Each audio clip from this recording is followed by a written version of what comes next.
Bonjour à tous, vous écoutez l'Europe en 43 minutes, émission animée par la Maison de l'Europe de Tours Centre-Val de Loire, centre d'Europe Direct. Dans le but de renforcer l'innovation et la création d'entreprises et surtout la promotion des PME européennes, la Commission européenne a prévu des mécanismes pour encourager la création des petites et moyennes entreprises dans les États membres.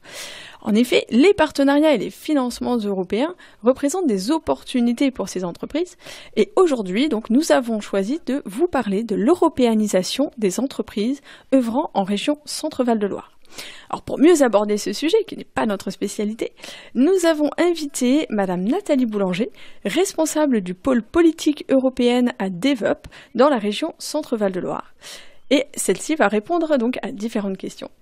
Et donc, dans un dernier temps, nous entendrons également Marie-Claire Panafrica-Clay, qui est stagiaire à la Maison de l'Europe et qui nous parlera des entreprises franco-allemandes. Bonjour Nathalie. Bonjour Astrid, Merci. Je suis ravie d'être avec vous. Oui, nous aussi, nous sommes ravis que vous soyez avec nous aujourd'hui.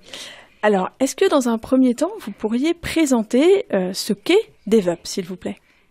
Alors DevUp, c'est l'agence régionale de développement économique, donc qui œuvre pour la région centre, pour les acteurs économiques et les territoires de cette région.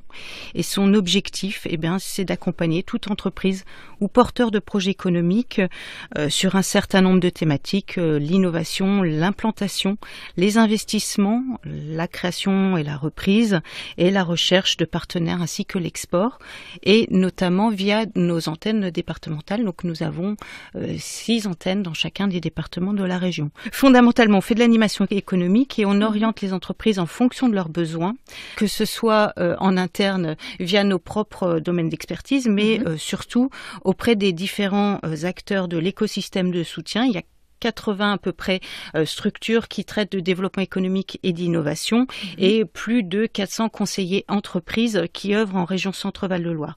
On effectue aussi de l'attractivité économique et de la promotion du territoire, du développement à l'Europe et à l'international, c'est de ce dont je vais vous parler un petit peu aujourd'hui. On a aussi des missions d'études et d'observation pour fournir à la fois des données économiques et de l'aide à la décision auprès des politiques publiques.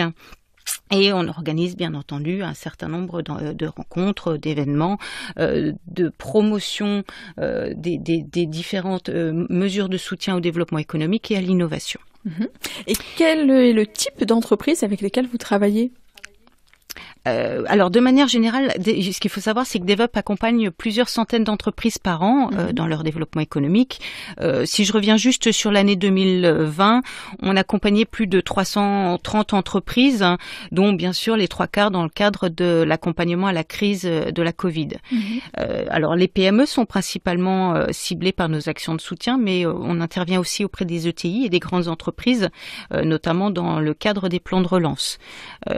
Par exemple, pour les ETI, on anime également le club ETI qui a été lancé le 9 octobre dernier à Blois par la région Centre-Val de Loire et par DevUp. Et cette association, elle a pour but de fédérer un réseau régional d'ETI, de PME de croissance pour favoriser les synergies et les perspectives de développement. Alors, PME, petites et moyennes entreprises, et ETI, entreprises de taille intermédiaire. Oui, excusez-moi. Alors, si jamais j'utilise beaucoup d'acronymes, n'hésitez pas à soit les préciser, soit à me demander de les préciser. On intervient sur à peu près tous les secteurs d'activité, mais principalement auprès des PME industrielles ou celles proposant des services à l'industrie. Donc, on parle de B2B. C'est-à-dire B2B C'est business to business, donc c'est-à-dire des entreprises qui s'adressent à d'autres entreprises et pas du B2C, c'est pas des entreprises qui s'adressent aux consommateurs. Alors on en a bien sûr dans nos portefeuilles, mais ça représente peut-être le B2C représente à peu près 10% des entreprises que l'on accompagne. D'accord. Donc, lorsque vous parlez d'ETI, est-ce que vous pourriez nous préciser un petit peu ce que sont ces entreprises de taille intermédiaire, à peu près pour avoir un ordre de grandeur ? Donc, les ETI, ce sont des entreprises qui sont entre 250 et à peu près 2500 salariés. Donc, ce sont un peu les moteurs de croissance. Elles font le lien entre les très grandes entreprises, qui, elles, sont souvent de dimension internationale, et puis les plus petites entreprises. Donc, ce sont un petit peu les locomotives. C'est celles qui peuvent beaucoup investir sur le territoire régional. Alors, elles sont pas très, très nombreuses, et c'est la raison pour laquelle il faut les fédérer et faire en sorte qu'elles puissent mieux travailler ensemble, parce que c'est elles aussi qui tirent dans leur filet les PME du territoire. Elles sont beaucoup plus ancrées sur le territoire, bien entendu, que les grandes entreprises. Merci, nous vous retrouvons après le jingle. Votre émission sur l'Europe, c'est l'Europe en 43 minutes sur RCF. L'Europe en 43 minutes, animée par la Maison de l'Europe de Tours Centre-Val de Loire, Europe Direct. Aujourd'hui, nous parlons donc de l'européanisation des entreprises avec Nathalie Boulanger de DevUp. Alors justement, Nathalie, vous nous avez précisé ce qu'était DevUp, avec qui vous travaillez.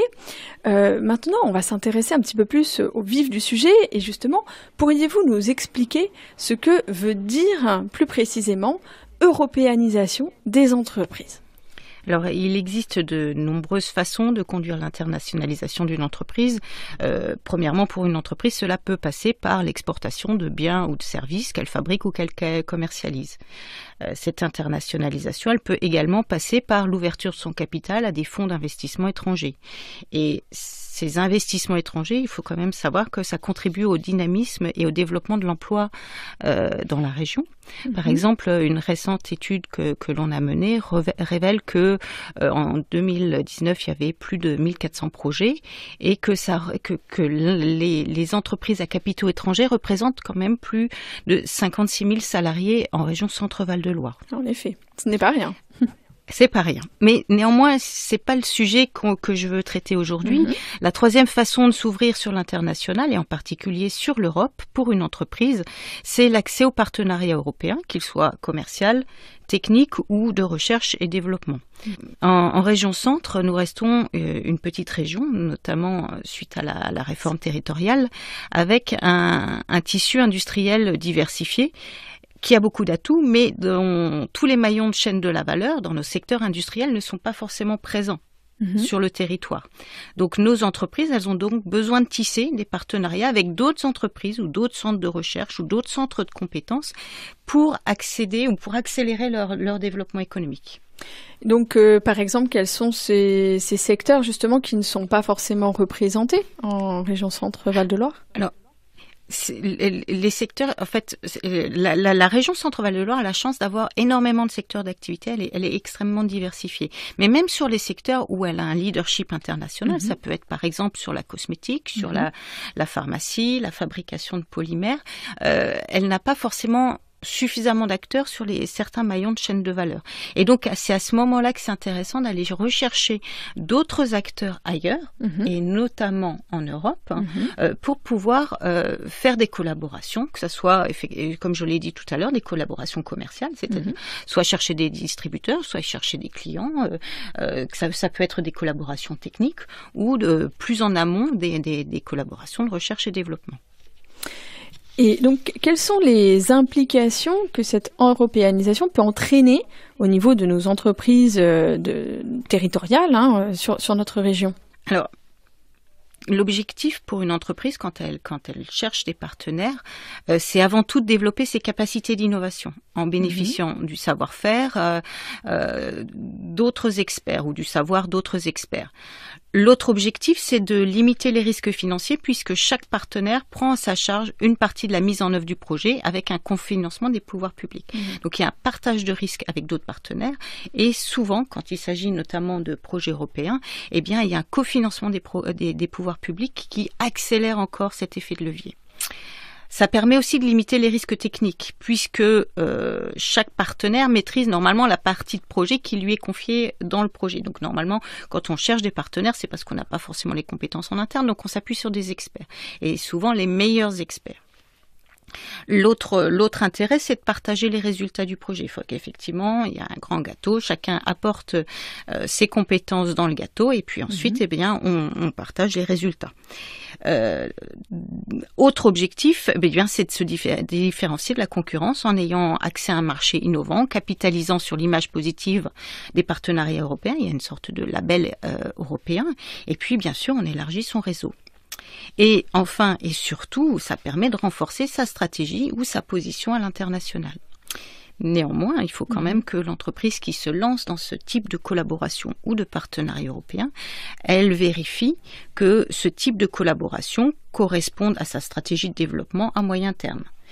Et que ça n'empiète pas sur ses savoir-faire non diffusables, puisque, comme je vous le disais, il y a un gâteau, chacun apporte son ingrédient. Encore faut-il qu'il soit d'accord et qu'il ne se mette pas en danger en apportant son propre savoir-faire, son ingrédient.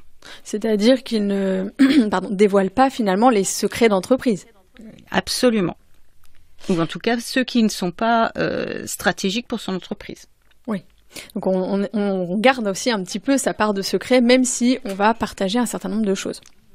Absolument, on est toujours dans un équilibre entre la diffusion de connaissances, le partage de connaissances, et puis bien sûr la propriété intellectuelle et industrielle, ce qui fait les forces de chacune des entreprises, c'est son patrimoine immatériel.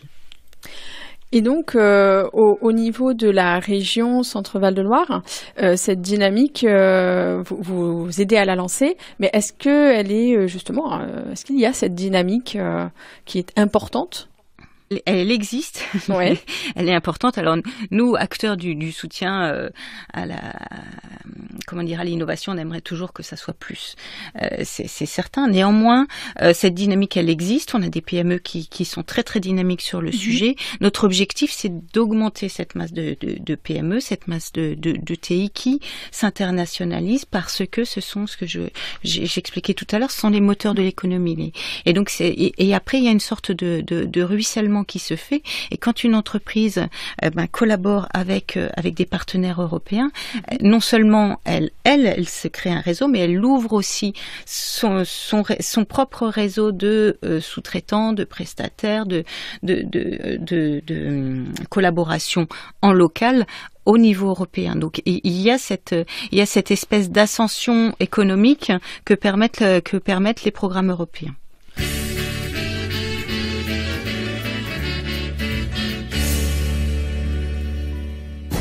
Dans Trait d'Histoire, chaque samedi après-midi, les grands événements reprennent vie sur RCF. Éric Godaillé vous propose de revivre une année, un événement historique, ou de suivre la vie mouvementée d'une célébrité à l'aide d'illustrations sonores et de chansons d'époque. Trait d'Histoire, le voyage dans le temps débute ce samedi à 16h. RCF, l'Europe en 43 minutes. L'Europe en 43 minutes, animée par la Maison de l'Europe de Tours, Centre-Val de Loire, Centre Europe Direct. Donc, Madame Boulanger, Nathalie, est-ce que vous pourriez nous expliquer un petit peu quels sont ces enjeux pour les entreprises de notre région, ces enjeux de cette européanisation ? Oui, je vous expliquais tout à l'heure que les principaux enjeux, c'était d'accéder à des marchés, d'accéder à des compétences, etc. Les entreprises de la région Centre-Val de Loire, le fait qu'elles appartiennent souvent à des collectifs, à des communautés plus ou moins structurées, notamment via des pôles de compétitivité, des clusters, des syndicats professionnels, des clubs d'entreprise, ont déjà cette culture pour travailler en collectif. Et c'est cette culture qui sert de base aussi pour aller soit faire de l'export, soit pour aller s'internationaliser via les partenariats européens. Les entreprises aussi, elles bénéficient d'un soutien qui est assez structuré avec des acteurs du soutien de l'innovation et du partenariat européen qui sont assez présents en région Centre-Val de Loire. Néanmoins, pour une entreprise qui veut initier des collaborations à l'Europe ou à l'international, il faut qu'elle se pose un certain nombre de questions. La première de ces questions, c'est de prendre en compte la différence de culture d'eux ou des autres partenaires avec lesquels elle va travailler. Et c'est tout aussi vrai pour les partenariats commerciaux que les partenariats de recherche et développement. Le deuxième prérequis, c'est de maîtriser en interne la langue anglaise, qui est la langue des affaires et qui est aussi celle qui est utilisée dans les programmes européens, dans les programmes de recherche, dans les programmes d'innovation. Il faut qu'elle vérifie que sa stratégie interne soit bien en cohérence avec le projet, parce que ce soit dans le cadre d'un projet collaboratif européen, mais aussi d'une collaboration commerciale, eh bien ça engage des ressources, ça demande du temps, et donc il faut que ce processus soit inscrit dans la stratégie d'entreprise. L'autre aspect, c'est de bien verrouiller la négociation de l'accord de partenariat, que ça soit technique ou commercial, ou de la répartition des résultats du projet R&D quand il s'agit de projets R&D collaboratifs. Je vous parlais tout à l'heure de partage de connaissances et de propriété intellectuelle. C'était effectivement un des enjeux clés des collaborations, notamment quand elles sont techniques ou de recherche et développement. Et puis, plus spécifiquement, quand on parle de projets collaboratifs de R&D, recherche et développement, l'entreprise, elle doit aussi veiller à disposer de ressources nécessaires en interne, en termes de gestion de projet et de personnel qualifié pour ce type de projet de R&D. Souvent, on fait aussi appel à des experts en interne, avec des processus de gestion de projet qui sont élaborés avec des délais, des jalons, etc. à respecter. Il faut aussi qu'elle possède des ressources financières qui sont stables, car notamment les projets collaboratifs sont généralement uniquement cofinancés et non intégralement financés. De plus, il peut y avoir des retards de paiement. Donc, il faut avoir de la trésorerie pour être capable aussi de se lancer dans des projets européens. Et enfin, il faut avoir un système de comptabilité et de reporting qui est dédié pour ne pas perdre de temps lors des différentes étapes de déclaration des dépenses et de suivi des projets ou a posteriori en cas d'audit. Et est-ce que DevUp a mis en place justement un mode d'accompagnement pour les entreprises qui voudraient se lancer? Absolument. Donc, pour aider les entreprises à s'emparer des opportunités européennes, il existe des nombreux acteurs de soutien. Alors, un de ces acteurs ou un de ces réseaux, c'est EEN, c'est-à-dire Europe Enterprise Network, qui est un service gratuit pour les entreprises car il est financé par la Commission européenne. Donc, ce réseau EEN, c'est un réseau européen, donc qui existe dans chaque pays d'Europe, qui est d'aide aux entreprises actifs et en particulier qui vise les petites et moyennes entreprises à travers l'Union européenne. Et son objectif, c'est d'informer, de conseiller, d'assister ces entreprises dans toutes les phases de leur développement afin qu'elles puissent bénéficier au mieux des avantages du marché unique européen. Et donc, pour déployer ce service EEN sur la région, eh bien, l'équipe DevUp travaille étroitement aussi avec l'équipe de la CCI Centre Val de Loire, donc de la Chambre de commerce et d'industrie. Donc, nous avons des homologues à la Chambre de commerce et d'industrie qui font le même métier que nous. Et donc, ce sont ces deux points d'entrée en région Centre-Val de Loire de ce service d'accompagnement.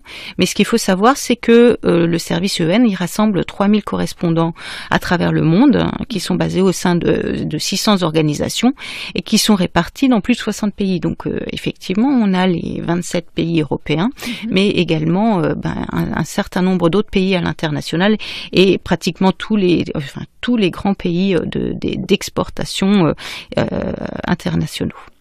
Donc c'est finalement un grand réseau qui s'ouvre aux entreprises finalement. Absolument, c'est un grand réseau qui est maillé et c'est la raison pour laquelle on facilite les partenariats, c'est que on a une sorte de place de marché interne sur lesquelles on peut échanger des profils d'entreprises ou de centres de compétences.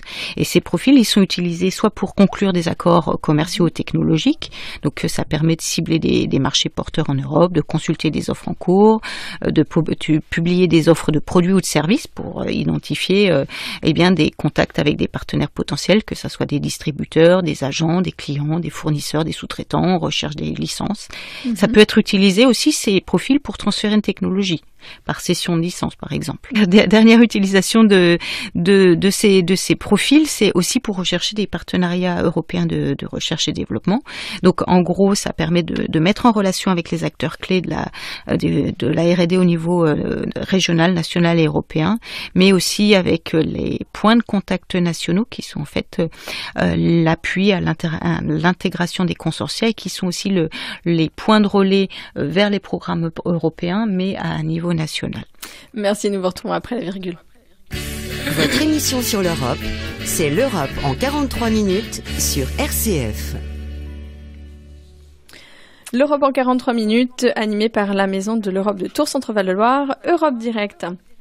Donc, Nathalie, est-ce que vous pourriez nous parler nous parlons de l'européanisation des entreprises aujourd'hui. Et donc, cette intégration à l'Union européenne offre aux entreprises françaises, notamment à nos entreprises de région Centre-Val de Loire, des opportunités sur le marché d'affaires, le marché européen. Mais elles sont aussi soumises à des concurrences.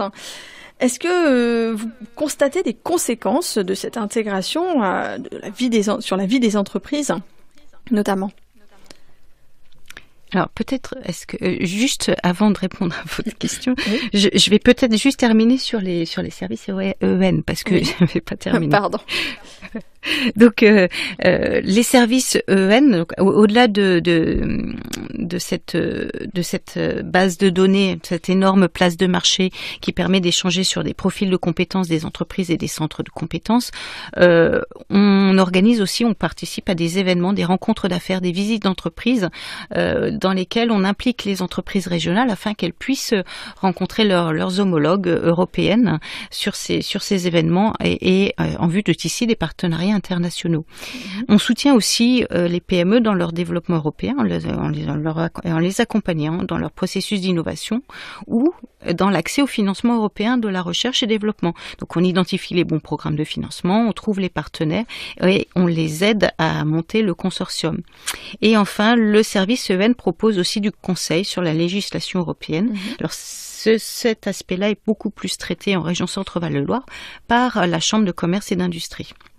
Alors, si vous le voulez bien, et je vais peut-être juste illustrer par un exemple l'accompagnement que nous avons mis en place sur l'entreprise Pharmedistor, par exemple, qui est basée en Indre-et-Loire. Oui. Alors, Pharmedistor, c'est la première place de marché B2B, donc je vous en parlais tout à l'heure, business to business, dédiée aux pharmaciens.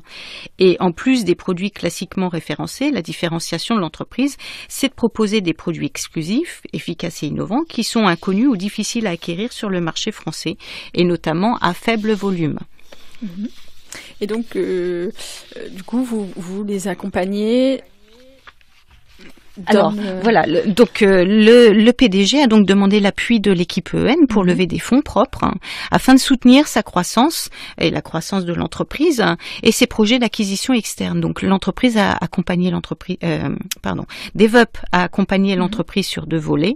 Le premier, c'est le soutien à la levée de fonds, c'est-à-dire qu'on a intégré cette entreprise dans notre programme pilote de soutien à la levée de fonds, c'est-à-dire une promotion, sensibilisation à la levée de fonds en formation collective. Donc avec des aspects juridiques, de savoir pitcher son projet, de développement commercial, et nous lui avons fourni un accompagnement individuel sur 12 mois à partir de septembre 2019. Et donc cet accompagnement individuel a permis à l'entreprise de rencontrer l'écosystème d'investissement local et d'améliorer la présentation de son business plan. Mais l'équipe EN a également mené des actions d'intermédiation avec les financeurs publics locaux. Et enfin, plusieurs opportunités de rencontre avec les investisseurs étrangers ont aussi été proposées, notamment le congrès annuel des business angels européens, qui s'appelle EBAN, soutenu par la Commission européenne. Et on a fait aussi, pour cette entreprise, on l'a aidé à la recherche de sources d'approvisionnement. Je vous parlais tout à l'heure de la base de données, de la place de marché EN. Donc l'équipe EN a aussi proposé un soutien supplémentaire pour le sourcing de produits. Et enfin, dans le cadre du Covid, on a soutenu l'entreprise commercialement par la promotion des équipements de protection individuelle sur la plateforme régionale qui avait été mise en place par le Conseil régional Centre-Val de Loire. Et on l'a aidé aussi à sourcer de nouveaux types de produits tels que le plexiglas de protection, les masques fabriqués, etc. Donc justement, pour revenir à ma première question en début, merci d'avoir conclu. Est-ce que l'ouverture finalement au marché européen aussi a des conséquences des conséquences bien sûr positives, mais aussi est-ce que vous avez constaté d'autres conséquences, notamment peut-être la mise en concurrence par rapport au marché européen pour nos entreprises ? Alors, Effectivement, nos entreprises elles sont en concurrence avec leurs homologues sur le marché européen et beaucoup plus encore que sur le marché européen, sur le marché international. Et c'est la volonté notamment de la Commission européenne de créer des masses critiques au sein de l'Europe pour pouvoir internationaliser plus loin et d'avoir une compétitivité plus importante par rapport aux grands autres acteurs que sont les États-Unis, l'Asie, la Chine, etc. Donc l'enjeu, il est pour les entreprises, pas forcément leurs concurrentes en Europe, mais leurs concurrents plutôt asiatiques notamment, qui les concurrencent sur le prix. Donc l'objectif là, c'est d'acquérir une différenciation, notamment via l'innovation, via la mutualisation de moyens, de compétences et d'investissements, pour pouvoir atteindre cette taille critique, cette capacité de se différencier par rapport notamment à nos concurrents asiatiques. Donc finalement, même si les entreprises sont en concurrence, elles sont aussi encouragées à travailler ensemble pour justement faire face à ces concurrentes américaines, asiatiques, etc. Absolument. Il y a une volonté que ça soit au niveau des pouvoirs publics européens, de la Commission européenne, mais aussi français et régionaux, de renforcer ce qu'on appelle les chaînes de la valeur. C'est-à-dire dans ces secteurs industriels clés, tous les maillons, c'est que ça aille des acteurs de recherche et développement ou même des fournisseurs sous-traitants jusqu'aux ensembliers, jusqu'à ceux qui proposent des services aux entreprises, etc., pour faire en sorte que on ait la capacité d'avoir des chaînes de la valeur qui soient très très fortes en Europe et qui puissent répondre aux demandes des marchés européens, mais également des demandes des marchés américains, asiatiques, etc. Merci. Donc nous allons vous retrouver après RCF. L'Europe en 43 minutes. L'Europe en 43 minutes, animée par la Maison de l'Europe de Tours Centre-Val de Loire, Centre Europe Direct. Nous parlons ce matin de l'européanisation des entreprises du Val-de-Loire, du Centre Val de Loire, avec Madame Nathalie Boulanger de DEVUP. Alors Nathalie, est-ce que vous pourriez nous préciser quels sont les outils qui peuvent être mis en place pour faciliter aux entreprises l'accès sur le marché européen ou sur le marché international, pour notamment saisir ces opportunités de fonds européens, etc., s'il vous plaît? Alors absolument. Donc ce que je vous propose, c'est que je vais d'abord vous parler des opportunités européennes, puis ensuite des financements qui permettent d'accéder à ces opportunités européennes, et après du réseau qui permet aussi de justement un petit peu de gérer tout et de coordonner tous les acteurs. D'accord. Tout d'abord, si on revient un petit peu sur les différentes opportunités européennes, le premier programme qui est très important, c'est le programme Horizon Europe, qui est un programme cadre de recherche et développement avec 95,5 milliards d'euros, donc c'est énorme, et c'est une source d'importantes opportunités à saisir, à la fois pour les entreprises, mais aussi pour les centres de recherche de la région. Et ce programme cadre, il a pour objectif de renforcer à la fois les bases scientifiques et technologiques de l'Union européenne et de stimuler sa compétitivité. Je vous parlais tout à l'heure des chaînes de la valeur.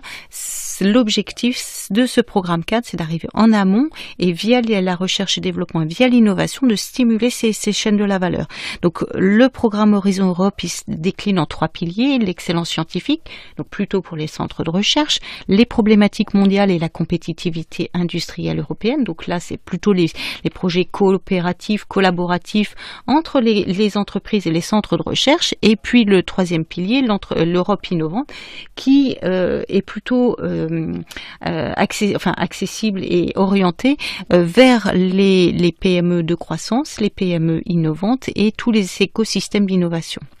Et donc les entreprises peuvent s'inscrire plus particulièrement dans le pilier 2, qui a pour objectif de soutenir les projets qui apportent des réponses à ces grands défis sociétaux, l'alimentation de demain, l'énergie, etc., et qui finance des projets collaboratifs. Et le pilier 3, qui a comme objectif de soutenir l'innovation en articulation avec les échelons nationaux et locaux, donc avec les différents écosystèmes. Et sur ce pilier 3, notamment, il y a l'EIC, on appelle ça, c'est le Conseil européen de l'innovation, qui vise à identifier et à soutenir des technologies des innovations de rupture ayant le potentiel de s'étendre à l'échelle internationale et de se développer rapidement. Donc là, c'est vraiment des entreprises très très innovantes, mais qui sont les futures PME de croissance ou les futures licornes de demain. Donc là, ce sont plus des projets individuels d'innovation des entreprises. Mais je ne vais pas rentrer plus dans le détail. Le réseau Euclid, dont je vais vous parler tout à l'heure, a édité un guide assez didactique sur le sujet et il est disponible gratuitement sur le site Europe au Centre qui est hébergé par le Conseil régional Centre-Val de Loire. Je ne vais pas rentrer dans le détail de tous les projets, toutes les opportunités européennes parce qu'il y en a énormément. Et après, les entreprises peuvent venir aussi s'adresser à vous justement pour avoir tous ces détails. Absolument, et la sensibilisation aux opportunités des programmes européens, d'ailleurs, une des premières missions que s'est donné le réseau Euclid, donc je vais vous en parler assez rapidement. Donc ce réseau Euclid, c'est un réseau qui mobilise tous les acteurs de soutien aux projets européens. Il réunit 14 partenaires de la région Centre-Val de Loire, donc tout d'abord la région en tant que telle, le conseil régional qui pilote ce réseau, le BRGM, la Chambre régionale de commerce et d'industrie, le CNRS, bien sûr DevUp, mais aussi l'INRAE, le Studium, les universités Tours et Orléans, et puis les pôles de compétitivité, Cosmetic Valley, le pôle DREAM, Plastipolis, S2E2 et VGPolis. Alors, ça fait beaucoup d'acteurs, mais en gros, ce qu'il faut savoir, ce sont les acteurs de la recherche et développement en région centre, et puis aussi tous les acteurs qui aident à l'innovation, que ça soit donc la Chambre de commerce et d'industrie, DevUp, le Studium ou les pôles de compétitivité. Et ce réseau, il est animé conjointement par l'ensemble des partenaires, donc il y a un vrai engagement des partenaires avec un pilotage de la région et une coordination annuelle par un des partenaires qui est volontaire. Et il regroupe les chargés de projet ou d'affaires européennes de chaque structure membre. L'Europe en 43 minutes sur RCF Touraine. L'Europe en 43 minutes, animée par la Maison de l'Europe de Tours Centre-Val de Loire, Centre Europe Direct. Pour cette dernière partie, je vais passer la parole à notre stagiaire Marie-Claire Panafrica-Clay, qui, pour sa 3e année de licence droit allemand, droit français, à l'université de Bochum, a fait un mémoire en rapport pour une comparaison entre les entreprises françaises et les entreprises allemandes, notamment dans la gestion de la crise Covid. Alors, on va pas trop parler de cette gestion crise Covid aujourd'hui. Ce n'est pas vraiment notre propos. Mais par contre, Marie-Claire, vous allez un petit peu nous exposer quel est l'esprit un petit peu d'entreprise au niveau allemand, au niveau français. Donc, pour voir que nous sommes peut-être voisins, mais nous ne pensons pas toujours de la même façon. Bonjour Astrid, bonjour à tous les auditeurs. Et voilà, donc c'est vrai, le secteur de l'industrie en Allemagne occupe une place très importante, très significante. Et c'est vrai qu'on peut observer une différence entre les entreprises en Allemagne et les entreprises en France. Vous le savez très bien, en Allemagne, l'économie est basée beaucoup plus sur l'industrie. Il y a une croissance de la production industrielle grâce à l'exportation.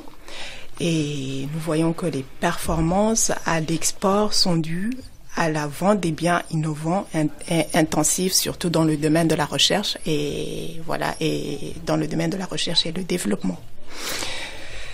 C'est ainsi que, d'après mes recherches, justement, au cours de mon stage à la Maison de l'Europe de Tours, j'ai beaucoup travaillé sur comment travaillent les entreprises, surtout dans la région de Centre-et-Loire, ce qui m'a permis de faire une petite comparaison.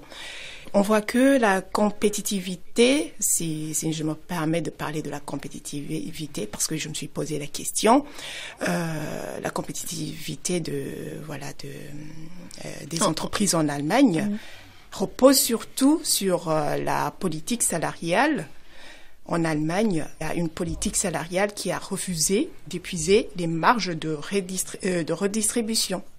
Donc, c'est là où on remarque une certaine différence, car en France, les entreprises sont pour la plupart membres d'une fédération patronale tarifaire. Et les salaires sont souvent déterminés par un SMIC légal, ce qui est quand même un peu rigide. Donc, dans les petites et moyennes entreprises en France, on peut dire que les charges salariales sont un peu supérieures par rapport aux charges salariales en Allemagne. Mais cependant, si je reviens au sujet des PME en France et en Allemagne, j'aimerais dire que on pourrait parler depuis les 7 dernières années qu'en France, on remarque quand même une augmentation de l'emploi dans le secteur de la recherche par rapport à l'emploi total en France. Donc, par exemple, on voit que les efforts menés par des réseaux tels que, par exemple, DevUp et EEN, Entreprise Europe Network, payent aussi, notamment sur le territoire français, puisqu'on a plus d'innovation. Oui, justement, c'est ce que je me suis dit, parce que je me suis dit que avec tous ces efforts qu'on remarque et tous ces projets menés non seulement au niveau de l'Union européenne, mais également au niveau régional. Et d'après ce que nous venons d'entendre de la part de Madame Boulanger, on peut remarquer que justement les projets qui sont en cours, les efforts qui sont menés sont favorables justement au partenariat entre les entreprises allemandes et les entreprises françaises. Donc finalement, on observe bien un petit peu ce qui était dit par Madame Boulanger et par Nathalie, que même si les entreprises peuvent paraître en concurrence, finalement, au niveau européen, on appartient tous un peu à cette grande et même famille. Et pour faire face à la concurrence mondiale, les entreprises aussi travaillent ensemble, innovent ensemble et finalement, sont européennes ensemble. Est-ce que vous pouvez confirmer, Nathalie ? Oui, effectivement, l'Europe, c'est un vrai levier de croissance, à la fois pour accéder à des compétences, à des marchés, pour renforcer ses activités d'innovation et baisser les risques en mutualisant les investissements et les apports de connaissances. Donc, en conclusion, ce qui est important aussi, c'est finalement de bien connaître ses voisins pour travailler ensemble. Exactement. Et ça demande à la fois de la préparation et des ressources, mais la grande bonne nouvelle, c'est que les pouvoirs publics en sont conscients et il y a énormément d'acteurs et qu'il y a énormément d'outils qui sont mobilisables justement pour travailler sur ces opportunités européennes. Donc, je vous ai parlé de EEN, je vous ai parlé de CLID et que, en région Centre-Val de Loire, ces gens-là travaillent ensemble et sont là pour soutenir les entreprises. Donc, il faut pas hésiter à faire appel à eux. Alors justement, j'ai une petite question aussi. Vous aviez donc, on n'a peut-être pas tout à fait conclu sur les outils un petit peu qui avaient été mis en place. Alors il y a le réseau Euclid, mais peut-être que vous pourriez revenir un petit peu sur tous les outils en région centre qui sont mis en place pour les entreprises. Alors oui, un autre outil qui est pas tout à fait un outil, mais qui est un processus. Ce sont les plateformes thématiques S3 et qui permettent d'initier des partenariats sur les chaînes de la valeur clé de notre territoire. Elles contribuent en fait à la place d'un nombre croissant de partenariats interrégionaux, donc entre les régions de l'Union européenne. Et ces réseaux de collaboration, elles ont pour objectif ultime de mettre en place des écosystèmes européens pour la collaboration transnationale et interrégionales qui ont des priorités de développement similaires ou complémentaires. Donc ensemble, ces régions partenaires, elles analysent et elles s'attaquent à divers obstacles et l'objectif, c'est d'améliorer leur base de connaissances régionales et ça leur ouvre des nouvelles voies de développement et leur permet de mieux se positionner dans les chaînes de la valeur mondiale et de mettre en place des stratégies conjointes transnationales d'innovation. Alors, la région centre, en fait, elle s'inscrit dans 3 plateformes. Alors, quand je parle de la région, c'est le territoire. En fait, on a une sorte de dream team sur chacune de ces plateformes. À la fois le conseil régional qui porte une partie du développement économique, c'est l'acteur clé du développement économique en région. son agence de développement économique régional, donc DEVOP, et puis les pôles ou les clusters qui sont concernés donc sur chacune des thématiques. Donc on a une plateforme thématique S3 qui s'appelle Water Smart Territories dans le secteur de l'environnement. Une qu'on vient d'initier et qui a été acceptée et qu'on lancera le 14 octobre avec Cosmetic Valley qui s'appelle Go for Cosmetic, donc forcément dans le secteur de la cosmétique. Et on est impliqué dans les travaux de Hydrogène Valley dans le secteur de l'énergie. Merci bien beaucoup. C'était l'Europe en 43 minutes, présentée et animée par la Maison de l'Europe de Tours Centre-Val de Loire, Centre Europe Direct. Merci beaucoup Nathalie, merci Marie-Claire et à très bientôt. Merci beaucoup. Au revoir.